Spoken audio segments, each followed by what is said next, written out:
Walida, thank you so much for talking with me today. Let's start with this. When people think about racism, I think a lot of people think of slavery in the South, but let's talk Oregon's history. How far back do you have to go to find that sort of inequality? Absolutely. I think that's really important that a lot of myths about race are told in this country. One of them being that racism is something that's located in the South. The reality is racism is an American problem. Malcolm X said anything south of the Canadian border is the South. And so the issues around race and the foundations of white supremacy in Oregon have existed since before Oregon was a state.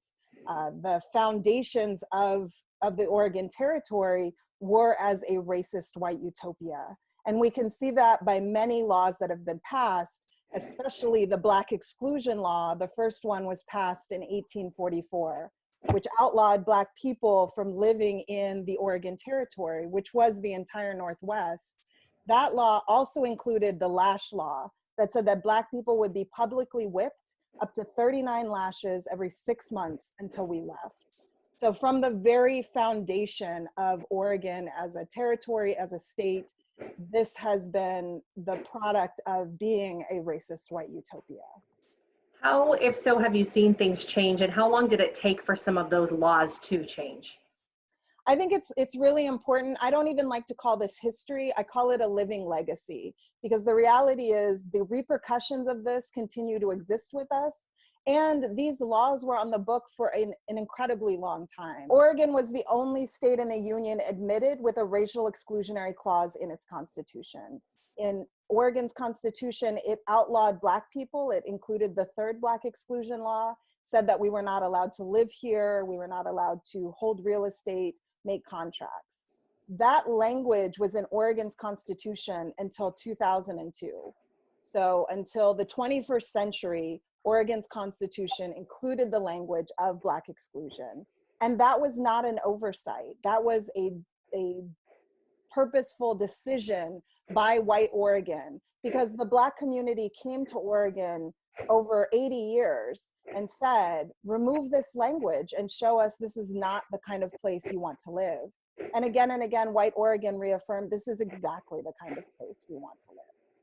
When you say 2002, that's mind-blowing to me and jarring. I didn't even know that. Why did that take so long, and what was the catalyst for change even as early as, 18 years ago? I think it's important to note that the Black community and all communities of color have never been passive victims. They've always been active change makers. And so this impetus, this push towards racial justice in Oregon, in the Northwest, in this country, in this world, comes from the courage, determination, and leadership of people of color. So it was continuous organizing by the Black community for decades that led to the removal of this language from Oregon's constitution. But even in 2001, when they were debating this, there was immense pushback from white Oregonians who did not want to remove the Black exclusion law from the Constitution. And much of the pushback was framed around the idea of wanting to preserve Oregon's history, which many Black people heard as wanting to preserve a foundation of white supremacy, Black exclusion, and exploitation of people of color. So you've talked about Oregon a bit. I want to focus in on Portland, because we hear often, and Portland prides itself on being a progressive city when you look at cities around the country. However, do you have to go very far back to find codified racist policies at the city level specifically? Absolutely not. I mean, you have to go back to 2 seconds ago. This is something that is ongoing and continuing. I think Portland is very good at marketing itself as this sort of, liberal playground, as a progressive utopia. But the reality is Oregon is rooted in this, and Portland is rooted in this. Portland is the whitest major city in America. That is not by accident or coincidence. That is by design. That is the repercussions of this. And you cannot have justice without racial justice. You cannot call yourself progressive if you are not deeply, fully, and wholly committed to the enactment of racial justice.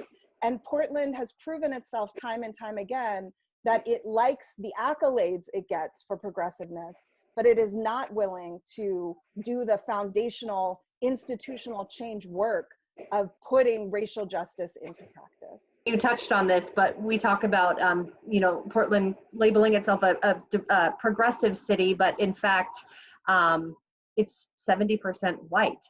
So why do you think that is, and why haven't more Black people moved to this area? I think, again, it's incredibly important. The foundations of Oregon, the foundations of Portland are as a racist white utopia. And the institutions that shape all of our lives are rooted in that foundation of white supremacy. And we see it enacting in every indicator across the board. So if you look at things like the Urban League of Portland's State of Black Oregon report, you see in every category, there are huge disparities between Black and white experiences on education, on housing, on criminal legal engagements, on environmental justice. This is, again, not by coincidence. This is by design.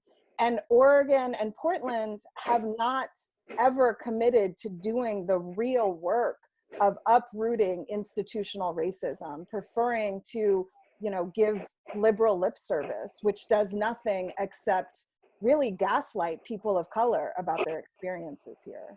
You have made a career and you've spent your life, you've dedicated yourself to really teaching people about Oregon's Black history. What is your motivation and what is your push? Why do you do this? My motivation is really rooted in the historic leadership of Black communities. Portland and Oregon are a hard place to be Black. They are a hard place to be brown. And my commitment and conviction to being here really started when I began to engage with this history deeply and to see the resistance and the resilience of Black and brown communities. The fact that Black communities exist in Oregon at all is incredible because we were never supposed to be here.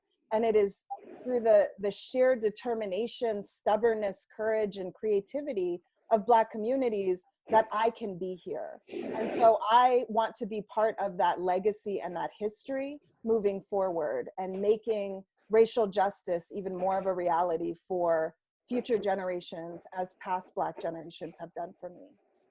Wait, I'm just curious, when you educate and when you speak and teach people about Oregon's history, do you find that a lot of people in both the Black community are surprised? Are they aware of the history, and maybe the white community as well? What's the reaction you get from people? I think the reactions are very different because the reality is, even if Black and brown communities don't know this factual information, they feel the realities of this every single day. And so often when I engage with Black and brown communities, their response to learning this information for the first time is, oh, that's why, right? Because they felt the weight of this brutal history every single day that they are here. And they were being told, especially in Portland, that, it didn't exist. That's in your head. I think for white communities, when they learn this history, if they actually believe in justice, they are horrified and they understand more clearly the necessity for white people to actively engage in anti-racist organizing and struggle, that it is not enough to just be a nice person, that you as a white person have to actively, consistently, and constantly battle to change this white privilege and this white legacy that you have been given if you truly believe in justice. So I think that a lot of people, and you touched on this, you mentioned the words lip service, and when people talk about change, and especially when white people are talking about standing up for change, when you drill down to what that actually means, can you give maybe some tangible ideas for people of what they can actually do to create change? What would you like to see happen? I mean, I think first to center the leadership, the vision, and the voices of Black and brown communities. The reality is oftentimes, white folks unintentionally have colonial mentalities when they come to this work. Their idea is, I didn't know this was happening. I must figure out how to fix it. That is a colonial mentality because it denies the existence of folks in that space of resistance who have been there for centuries. Black and brown folks have been struggling for justice for centuries and winning. And so instead of coming to this work and saying, you know, oh, I must fix this, what I hope white people will come to this work and say is, oh my God, I have so much to learn.